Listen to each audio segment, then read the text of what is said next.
हम जान गए कि इसमें प्रकृति का सुंदर चित्रण है। इसमें प्रकृति का सुंदर चित्रण, प्रकृति का सुंदर चित्रण किया गया है। अब बताओ इस कविता में किसका चित्रण किया गया है? बताओ कविता में किसका चित्रण किया गया है? प्रकृति का सुंदर चित्रण। किसका चित्रण किया गया है? किसका चित्रण किया गया है? चंद्र गहना से लौटती बेर कविता में किसका चित्रण हुआ है? प्रकृति का सुंदर चित्रण हुआ है। आगे कवि चंद्र गहना नामक किसी स्थान से लौटा है। कवि कहां से लौटा है?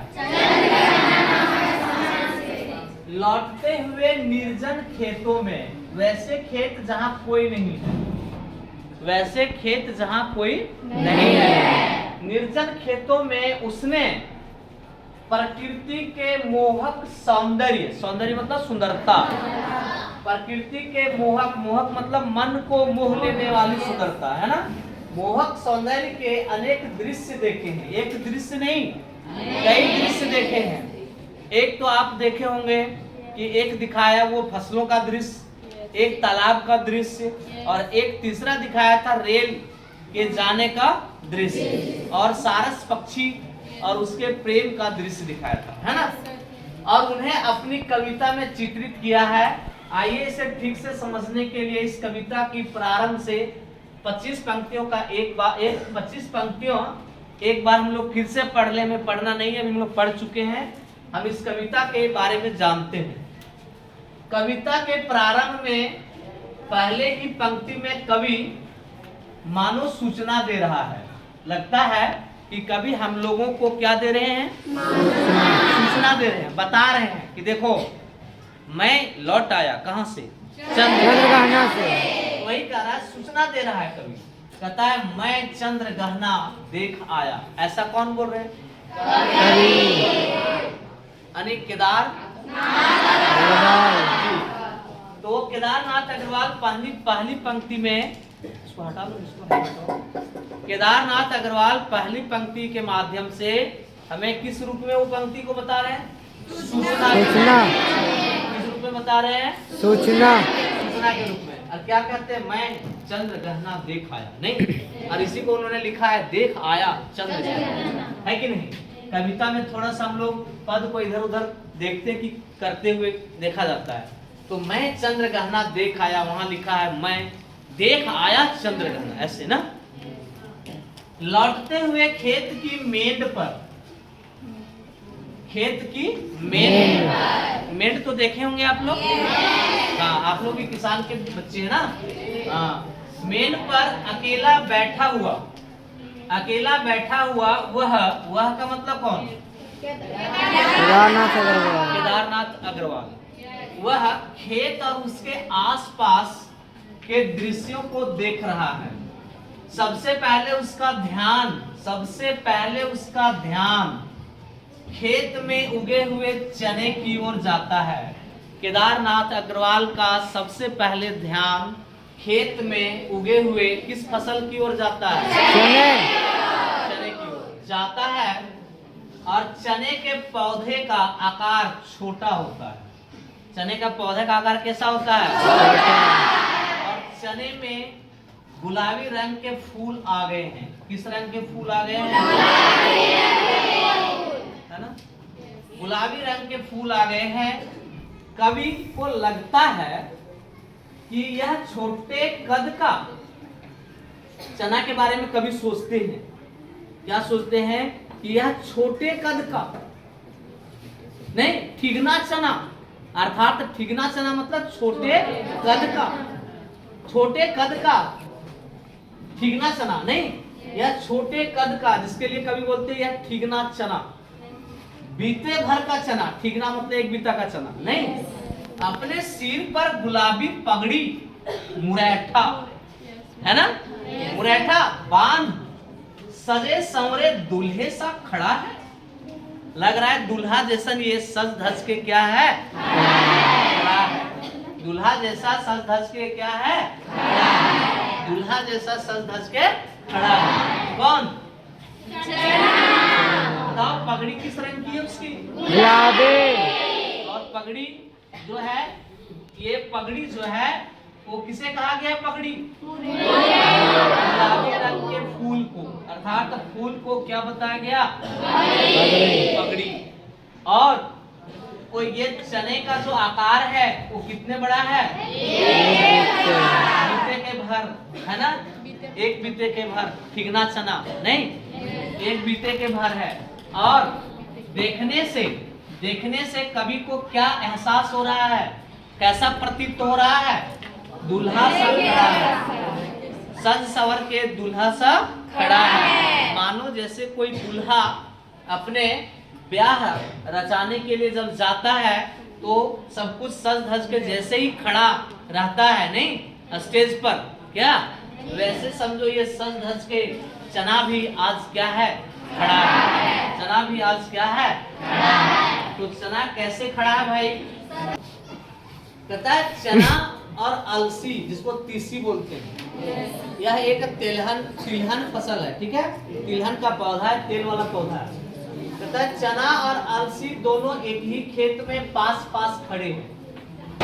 अलसी का पौधा अर्थात अलसी का पौधा दुबला पतला है, अर्थात अलसी जो है वो दुबली पतली है और लचीला होता है। ध्यान दो, अलसी का पौधा कैसा होता है? दुबला पतला और लचीला होता है ना? अलसी का जो पौधा होता है, तीसी का पौधा, वो दुबला पतला होता है और लचीला। इसलिए इसे हवा में हिलना, इसलिए हवा से हिलता डुलता रहता है। और हवा जब चलती है तो यह क्या करते रहता है? कौन? तीसी का पौधा, अलसी का पौधा। अगर आगे कविता में अलसी के 3 विशेषण दिए गए हैं। अलसी को 3 विशेषण से नवाजा गया है, अर्थात 3 विशेषण से उसकी विशेषता बताई गई है। कह रहा है कि वह हठीली है। अलसी क्या है? हठीली। लड़का रहता तो क्या होता? हठीला। लड़का रहता तो क्या होता? हठीला। हठीली का पुल्लिंग रूप क्या हो जाएगा? हठीला। तो तीसी हठीली है। हठीली कहते हैं जिद्दी को, है ना? यानी किसी चीज को करके ही रहेंगे, मानेंगे नहीं, छोड़ेंगे नहीं, लेके ही रहेंगे। इस प्रकार के जिद करने वाले बच्चे जो होते हैं वो जिद्दी बच्चों को हम लोग हठीली या हठीला बोलते हैं। ठीक है, पीछे से हल्ला नहीं करेगा रे। तो हठीली है और वह देह की पतली भी है। अभी बात की है ना कि ये दुबला पतला होता है ना पौधा इसका, तो ये पतली भी है और उसकी कमर लचकदार है। कमर क्या है? लचीली है, लचकदार है, लचीली है। देखो हवा जब चलती है तो लचकती भी है उसकी कमर, नहीं लचीली भी है। तो 3 विशेषण, हठीली, देह की पतली और कमर की लचीली।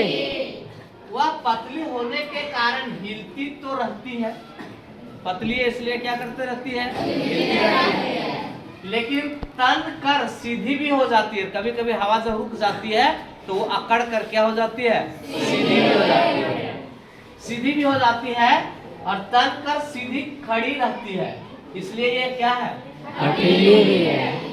ठीक है, तन कर सीधी खड़ी रहती है इसलिए यह हठीली भी है। उसके सिर पर कुछ बड़े गोल आकार की डोंडियां होती है। डोंडियां यानी फल, एक प्रकार से कहिए, जो क्या होती है? फूलती है और उन्हीं में बीज बनता है। अलसी का फूल नीले रंग का होता है। अलसी का फूल होता है नीले और चना का फूल गुलाबी रंग का होता है। अलसी को देखकर कवि को लगता है कि यह दुबली पतली लड़की है, यानी इसे लड़की के रूप में देखता है, दुल्हन के रूप में। यह दुबली पतली लड़की के रूप में इसको देखते हैं। किसको? अलसी को। अब देखो, चना को देखते थे लड़का के रूप में, आदमी के रूप में। तो हम पहले बताए थे कि जहां जड़ पदार्थ जो एक जगह से दूसरे जगह नहीं जा सकता है, ना बोल सकता है, ना कुछ कह सकता है, और उसको अगर मनुष्य की तरह बताया जाए तो वहां मानवीकरण अलंकार होता है, मानवीकरण अलंकार होता है। तो यहाँ पर इसको मानव का रूप दे दिया है। तो तीसी को, अलसी को ये किस रूप में देख रहे हैं? दुबली पतली लड़की के रूप में, जो कह सकते हैं एक प्रकार से जो दूल्हे की साली है, जो दूल्हे की क्या है? साली है। और जैसे नहीं होता है कि दूल्हे की साली और दूल्हे के जो दोस्त होते हैं वो शादी ब्याह में एक दूसरे को खूब छेड़ते हैं, है ना? हाँ न, तनी छू कर देखो तो नहीं, है ना, है कि नहीं? एक दूसरे को चिढ़ाते हैं। समझो ये वैसे ही दुबली पतली है और समझो चना को चिढ़ा रही है, या चना को क्या दे रही है? ये चुनौती दे रही है ना? कहता है जो मचलती दिख रही है और मानो कह रही है, क्या कह रही है? जो मुझे छू लेगा, जो मुझे छू लेगा, मैं उसे क्या दे दूंगी? ऐसा वो उसको ललकार रही है, चुनौती दे रही है कि हृदय दे दूंगी। अर्थात हृदय देना मतलब अपना दिल दे देना, नहीं उससे प्यार कर बैठूंगी, नहीं, ऐसे वो कह रही है। उससे प्यार करने लगूंगी जो मुझे छुए, नहीं दो हृदय का दान उसे, नहीं दो हृदय का दान उसे। हठीली होने के बावजूद भी ये प्यार के लिए क्या है? लालायित है, चाहती है कि कोई हमसे क्या करे? प्यार करे, कोई मिल जाए, नहीं हाँ तो उसी की हो जाऊंगी, नहीं कहता है हृदय दान दे दूंगी और उससे प्यार करने लगूंगी और उसी की क्या हो जाऊंगी? होकर रहूंगी। और हठीली होने के बाद भी वो प्यार करने के तरीके जानती है और चाहती कि हमसे भी कोई प्यार करे। आगे कहते हैं और सरसों, अरे सरसों की तो ना पूछो। जैसे हम किसी आदमी के बारे में कहते हैं अरे उसके बारे में कुछ बताओ, अरे उसके बारे में मत पूछो। इसका अर्थ हुआ कि उसके जो हाल चाल है आजकल कुछ ज्यादा ही अच्छे हैं, है ना, ज्यादा ही अच्छे हैं। तो ऐसे सरसों की ना पूछो, सरसों की ना पूछो। किसी के निरालेपन की बात करनी होती है ना, किसी के अनूठी बात करनी होती है ना, उसके बारे में खास बात, तो हम ऐसे ही शुरू करते हैं, अरे शोभा की ना पूछो, उसकी तो बात ही कुछ और है। ऐसे उदाहरण मारते कि नहीं? या अरे सलब की बात ही ना पूछो, उस जैसा तो कोई है ही नहीं। ऐसे हम इस लहजे में जो बात करते हैं उसी लहजे में सरसों को लेकर हमारे कवि बात कर रहे। अरे सरसों की ना पूछो, अरे वो तो आजकल मस्त मौली हो गई है, पगली हो गई है, आजकल हाथ पीले कर लिए हैं, शादी करने के लिए तैयारी में है, नहीं ब्याह करने जा रही है, उसके बारे में मत पूछो। तुमको कार्ड वगैरह दी कि नहीं? बोला हमरा तो फोनो नहीं की है, मिस कॉलो नहीं दागी है का वो। अच्छा देखो व्हाट्सएप पर कार्ड आया होगा, है कि नहीं? व्यस्त है। आगे इसी अंदाज में कवि कहता है और सरसों की ना पूछो, और सरसों की ना पूछो। सरसों तो अब सियानी हो गई है, सरसों की ना पूछो। सरसों अब क्या हो गई है? सियानी हो गई है। और सियानी होने के भाई तीन अर्थ होते हैं। सियानी होने के तीन अर्थ होते हैं। एक तो समझदार होना, या एक तो मुहावरे की तरह है। समझदार होना, यदि कोई आदमी समझदार हो जाए तो उसको भी कहते हैं बड़ा सियाना है रे। या फिर दूसरा यौवन पा लेना, यौवन पा लेना मतलब जवान हो जाना, बड़ी हो जाना, बड़ा हो जाना। तीसरा चतुर हो जाना। तो भाई बताओ सियानी होना या सियाना होना के तीन अर्थ। पहला समझदार होना, दूसरा यौवन पा लेना, जवान होना, और तीसरा क्या होना? चतुर, चालाक होना। नहीं, सियानी होने का तीन अर्थ है। यहाँ सरसों के विषय में उसे सियानी कहकर कवि ने उसे जवान होने के बारे में बताया। युवती अर्थात जवान हो गई है वो, बड़ी हो गई है वो, होने की ओर संकेत किया है। और बताया है कि वह विवाह के योग्य हो गई है। वह किसके योग्य हो गई है? विवाह के। अरे अब वो तो शादी करे जैसन हो गए हरे क्या? अब तो शादी होगी उसकी तो मत पूछो। अब वो क्या हो गई है? विवाह के योग्य हो गई है, शादी करे जैसन हो गया है। अगर बाप आजकल लड़का ढूंढ रहा है क्या? ऐसे बोलते हैं ना लोग, अरे उसकी पढ़ाई, अरे पढ़ाई की क्या, अब तो छोड़ दी, अब तो उसकी शादी होने वाली है। इसलिए उसने अपने हाथ क्या कर लिए हैं? पीले। अर्थात सरसों में क्या आ गए हैं? पीले पीले फूल। नहीं तो इसलिए पीले कर लिए हैं। हाथ पीले करना एक मुहावरा है जिसका अर्थ होता है शादी कर लेना या शादी की तैयारी कर लेना। ठीक है, हाथ पीले करना एक शादी कर लेना या फिर शादी की क्या करना? चलिए थोड़ा सा पॉज करेंगे हम लोग, 2 मिनट रुकेंगे, रेस्ट लेंगे थोड़ा सा। तो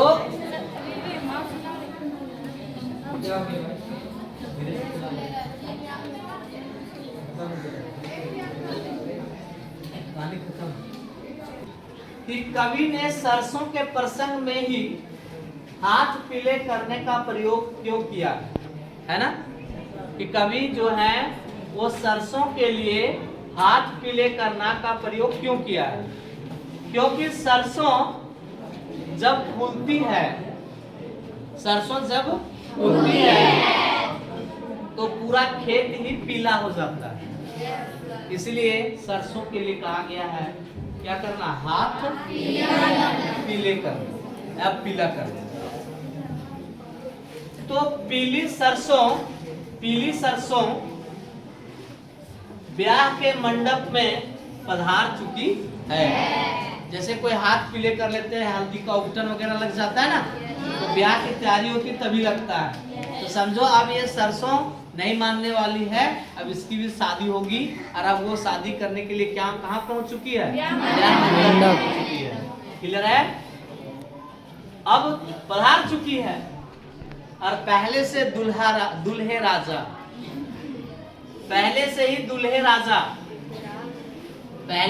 दूल्हे राजा वहां गुलाबी साफा का मतलब मुरैठा, वहां गुलाबी मुरैठा बांधे चना पहले से ही बैठा है। आओ मेरी दुल्हनिया, नहीं तेरा इंतजार है, नहीं ये बैठा है और पहले से ही बैठा है।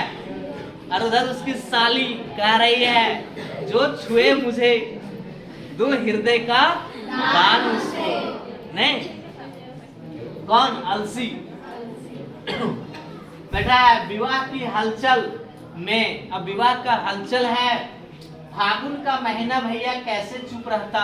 सब कुछ जब तैयारी हो गई है तो गिटार चाहिए ना, तो फागुन का भी थोड़ा सा वर्णन कर दिया। क्योंकि जब फागुन का महीना आता है ना तो हमारे बड़े बुजुर्ग माताएं फाग गाती है। फाग एक गीत है जो फागुन के मास में लोग गाते हैं। अब तो धीरे धीरे ये दिखाई या सुनाई नहीं पड़ता है, लेकिन पहले ऐसा हुआ करता था।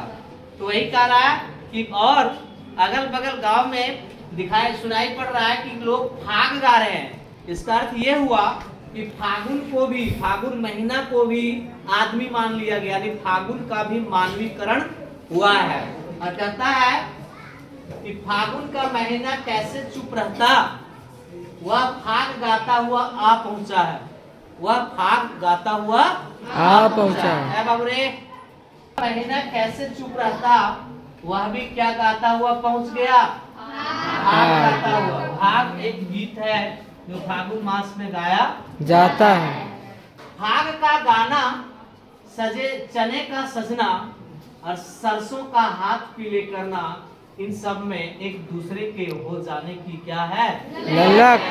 लोग एक दूसरे के हो रहे हैं, एक अच्छा संबंध जुड़ रहा है। अर्थात आप बात करें कि शादी विवाह के अवसर पर हम देखते हैं कि हर आदमी एक दूसरे से जुड़ता हुआ नजर आता है। किसी तरह की कोई लड़ाई झगड़ा ईर्ष्या द्वेष उसमें नहीं दिखता है और सब एक दूसरे से मिलजुल कर खुशी मनाते हैं। तो यही गांव में जो मनुष्यों का जो एक दृश्य होता है कब? विवाह के अवसर पर। वही दृश्य आज फसलों के बीच में कौन देख पा रहे हैं?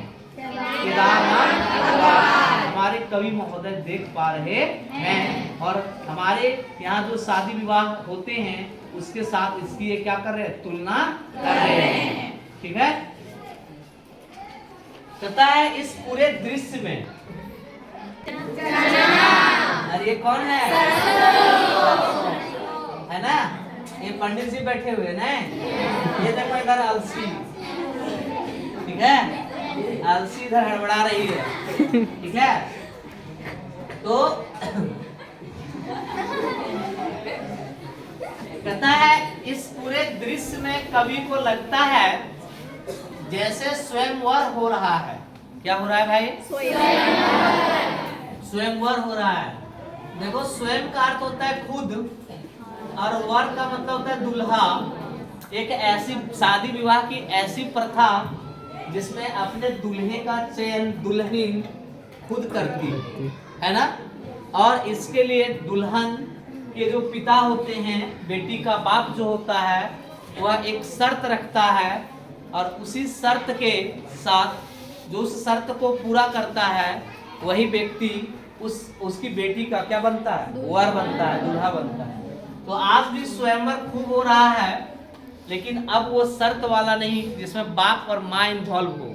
आजकल की लड़कियां जो है स्वयंवर लेकर के फरार हो जा रही है। आज का स्वयंवर का रूप क्या हो गया है? थोड़ा सा रूप बदल गया है, मायने उसके क्या हो गए हैं? बदल गए हैं। लेकिन पहले जो स्वयंवर होते थे उसका अपना एक नियम था, सिस्टम था। किसी प्रकार का कोई या किसी प्रकार का सामाजिक आरोप कोई नहीं लगाता था। ठीक है, और उसमें भी लोग जो है अपने पसंद से ही शादियां करते थे। लेकिन अभी थोड़ा सा सिस्टम क्या हो चुका है? बदल चुका है। कहता है जैसे स्वयंवर हो रहा है, स्वयंवर हो रहा है मतलब दूल्हे का चयन हो रहा है ना? किसका? सरसों का। किसका स्वयंवर हो रहा है? सरसों का। और स्वयंवर हो रहा है मतलब शादी हो रही है। और जानते हो जब शादी होती है, देखियो शादी होते हुए, हाँ, तो उसके पीछे, उस दुल्हन के पीछे और दूल्हा के पीछे लोकंदिया होता है। और वे लोग देखिएगा, दुल्हन का जब भी उसका पल्लू या क्या कह सकते हैं, कोई भी मतलब आभूषण इधर उधर होता है तो वो संवारते रहती है, पीछे से ठीक करते रहती है। और इधर दूल्हा लोकंदिया भी वैसने करते रहता है। क्या ठीक ठाक करते रहता है कि नहीं? तो आज ध्यान दो, आज जब विवाह मंडप में सरसों की शादी हो रही है, अर्थात सरसों का स्वयंवर हो रहा है, तो उस समय जिस प्रकार माँ विवाह मंडप में कन्या के ऊपर सने भरे आंचल की छां रखती है, माँ जो होती है ना, वो बेटी के ऊपर प्यार के आंचल, आंचल मतलब देखो आंचल ही ओढ़ा देगी वो बात नहीं, प्यार के आंचल का अर्थ होता है कि माँ का छाया मिलना, आसपास माँ का होना। तो माँ कन्या के ऊपर, कन्या मतलब लड़की, कन्या के ऊपर सने भरे आंचल की छां करती है माँ, है ना। अर्थात विवाह में माँ अपनी बेटी को, ठीक है, सजाते संवारते रहती है, उसे थोड़ा सा भी कष्ट होने नहीं देती है, क्योंकि माँ के लिए बेटी ही उसकी अंतिम पूंजी होती है, सब कुछ होती है। तो यहाँ पर माँ का रूप कौन, माँ का रोल कौन निभाएगा प्रकृति में? तो माँ का रोल देखो, हम लोग के जो जैनविन शादी विवाह होते हैं ना, उसमें माँ का रोल नहीं निभाना होता, ऑलरेडी माँ होती है। यहाँ पर दूल्हा का रोल यदि है ना, दूल्हे की भूमिका निभा रहा है कौन? चना। और दुल्हन की भूमिका कौन निभा रही है? सरसों। तो निश्चित रूप से गिधार की भूमिका फागुन मास, जो फाग गा रहा है। तो निश्चित रूप से माँ की भूमिका कौन निभाएगी? प्रकृति। कौन निभाएगी? प्रकृति। उसी प्रकार यहाँ प्रकृति माँ की भूमिका निभा रही है। और प्रकृति का अनुराग भरा आंचल, अनुराग का अर्थ होता है प्रेम, अनुराग का अर्थ क्या होता है? प्रेम। अनुराग भरा आंचल हिल रहा है, अर्थात पूरी प्रकृति मानो, ये पूरा जो वातावरण है ये मानो कि ये पूरे विवाह मंडप को क्या रखा है, ढक रखा है। पूरे विवाह मंडप को क्या रखा है, ढक रखा है, सुरक्षा प्रदान कर रहा है। कौन? प्रकृति। तो प्रकृति यहाँ किसकी भूमिका निभा रहा है? माँ की भूमिका निभा रहा है, नहीं? और यह दृश्य कवि को क्या कर लेता है, छू लेता है कि वाह, गजब की प्रकृति है, गजब की इसकी बनावट है, मन को छू लेता है। और उसे लगता है इस ग्रामीण अंचल में देख वह दृश्य, कौन दृश्य? शादी का जो दृश्य आप देखे, फसलों के जो दृश्य देखे, जो एक दूसरे से मिलजुल रहे हैं, ये उनके मन को छू लेता है। और उसे लगता है कि इस ग्रामीण अंचल का अर्थ यहाँ क्षेत्र होगा, ये ग्रामीण क्षेत्र में किसी नगर की अपेक्षा, नगर की तुलना में अधिक प्यार भरा वातावरण है। और उन्हें लगा कि गांव की तुलना में, कहां पर? नगर की तुलना में गांव में प्यार भरा वातावरण अधिक। तो प्यार का वातावरण ज्यादा कहां है, गांव में या नगर में? गांव में। कहां है बताओ? गांव में। तो यही तो कह रहा है कि इस विजन में दूर व्यापारिक नगर से प्रेम की प्रिय भूमि उपजाऊ अधिक है। कहता है यह स्थान, विजन का अर्थ होता है वह स्थान जहां कोई आदमी नहीं है, निर्जन कह सकते हैं। विजन का अर्थ होता है निर्जन, जहां कोई आदमी नहीं है, निर्जन। कहता है इस निर्जन स्थान में जहां हमारे कवि बैठे हुए हैं, ये गांव का स्थान है, में शहर की तुलना में, नगर की तुलना में, शहर की तुलना में यहाँ प्यार अधिक दिख रहा है ना? नगर की तुलना में गांव में प्यार अधिक दिख रहा है। इसीलिए कहता है इस विजन में दूर व्यापारिक नगर से, दूर व्यापारिक नगर का अर्थ होता है शहर, क्योंकि ज्यादा बिजनेस कहाँ चलता है? शहर में। तो वहां से कहीं ज्यादा प्रेम की प्रिय भूमि उपजाऊ अधिक है। ये जमीन, ये ग्रामीण इलाका जो है प्यार के मामले में बहुत ज्यादा है। यहाँ प्यार बसता है, प्रेम बसता है, और वास्तविक प्रेम बसता है, बनावटी प्रेम नहीं बसता है। बनावटी प्रेम कहाँ बसता है? शहर में। कहाँ बसता है? शहर में। व्यावसायिक नगरों मतलब वही शहर में प्यार कम उपजता है। वहाँ कुछ भी होता है सब पैसे का खेल होता है। प्यार भी पैसे से होता है, प्यार भी पैसे पर बिकता है कि नहीं? बात समझ रहे हो? मदद चाहिए 500 टका निकालो, लेकिन गांव में किसी को मदद चाहिए तो 500 टका नहीं, पहले दौड़ते हैं, भैया हुआ क्या है पहले ठीक करो, बाद में सोचेंगे टका पक्का के बारे में। क्या किसी के घर में आग लग जाए तो लोग दौड़ पड़ेंगे पानी लेकर के, बाल्टी लेकर के, डेक्ची लेकर के, फटाफट बुताने के लिए। शहर में कुछ हो जाए तो कोई नहीं दौड़ेगा, इसके लिए टंकी वाला फोन करो, भैया अरे 2 टंकी पानी भेजिए ना। हाँ भेज रहा हूँ, 2000 रुपए करके लगेंगे। अरे भैया भेजो ना जल्दी यार, 2000 नहीं 3000 ले लेना। देखो मदद के बदले तुरंत क्या हुआ? पैसे। यही बात है कि व्यावसायिक नगर है, व्यापारिक नगर में प्यार कम उपजता है, प्रेम नहीं होता है, प्रेम बिकता है, वहाँ मदद बिकता है, कोई करता नहीं है। लेकिन ऐसा गांव में नहीं है। ग्रामीण अंचल की भूमि प्रेम प्यार के लिए अधिक उपजाऊ है, अर्थात गांव में प्रेम प्यार मदद की भावना बहुत अधिक है। जैसे इस निर्जन अंचल में भी प्रकृति के चप्पे चप्पे, एक जगह हर जगह चप्पे चप्पे मतलब हर जगह क्या दिखाई पड़ रहा है? प्यार ही प्यार दिखाई पड़ रहा है। थोड़ा पॉज करना बाबू। क्या आपने एक बात पर ध्यान दिया? अलसी सरसों, अलसी और सरसों आदि क्या है? वनस्पतियां हैं, अर्थात वन में उगने वाले पौधे, समझे अनेक पौधे हैं। परंतु कवि उन्हें मनुष्यों जैसी क्रियाएं करते दिखाया है। यानी कविता में कवि जो है वो अलसी को चना को, सरसों को, ये सब क्या है? पेड़ पौधे हैं, वनस्पतियां हैं। और इनको किसके जैसा दिखाया गया? मनुष्य जैसी क्रियाएं करते हैं। यानी जैसे मनुष्य कोई काम करता है वैसे ही इसको दिखाया गया। जैसे मनुष्य काम करता है वैसे ही इसको दिखाया गया है। जैसे मान लो मनुष्य चलता है तो दिखाया ना कि ब्याह मंडप को पधारी, इसका मतलब चल के आई। तो सरसों को चलती हुई दिखाई गई है ना। तो मनुष्य जैसी क्रियाएं करते दिखाया गया।